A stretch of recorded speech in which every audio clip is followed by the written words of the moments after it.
আচ্ছা, লইট্টা শুটকি দিয়ে তো ভর্তা সবাই খাইছেন। লইট্টা মাছের ভর্তা কি কেউ কখনো ট্রাই করছেন? আমি আজকে বানাবো লইট্টা মাছের ভর্তা। সো চলেন শুরু করা যাক। লইট্টা মাছের ভর্তা বানানোর জন্য প্রথমেই নিয়ে নিলাম পেঁয়াজ, রসুন, কাঁচামরিচ ও ধনিয়া পাতা। তারপরে নিয়ে নিলাম ২টা লইট্টা মাছ। লইট্টা মাছগুলো ভালো করে ধুয়ে ছোট ছোট পিস করে কেটে নিয়েছিলাম। তার মধ্যে দিয়ে দিলাম অল্প অল্প করে হলুদ, মরিচ, ধনিয়া, জিরা, লবণ ও এক ফালি লেবুর রস। সবগুলো উপকরণ দিয়ে কিছুক্ষণ মাখাচাকা করে নিয়েছিলাম। তারপরে চুলায় একটা ফ্রাই প্যান বসিয়ে মাছগুলো ভেজে নিলাম। যেহেতু মাছ খুবই অল্প পরিমাণ ছিল আর লইট্টা মাছ ভাজাটা একটু টাফ, তবে আমি খুবই আলতো হাতে ফাইনালি লইট্টা মাছগুলো ভাজতে সক্ষম হলাম। তারপরে একই ফ্রাই প্যানে আবারও দিয়ে দিলাম কিছুটা পরিমাণ তেল এবং ভেজে নিলাম আগে থেকে কেটে রাখা পেঁয়াজ, রসুন, কাঁচামরিচ। সবগুলো উপকরণ একদম লাল লাল করে ভেজে নিয়েছিলাম।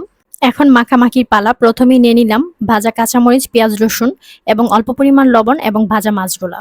লইট্টা মাছের যে মাঝখানে কাঁটাটা ছিল ওইটা আমি ফেলে দিয়েছিলাম। তারপরে নিয়ে নিলাম ধনিয়া পাতা। ধনিয়া পাতা নিয়ে কিছুক্ষণ মাখাচাকা করে নেওয়ার পরে রেডি হয়ে গিয়েছিল লইট্টা মাছের একদম মজাদার ভর্তা। আর আমি মনে করি যত ধরনের মাছের ভর্তা বানানো যায় সব থেকে মজার ভর্তা হচ্ছে লইট্টা মাছের ভর্তা। না বানিয়ে খেলে বুঝতেই পারবেন না। অবশ্যই ট্রাই করবেন।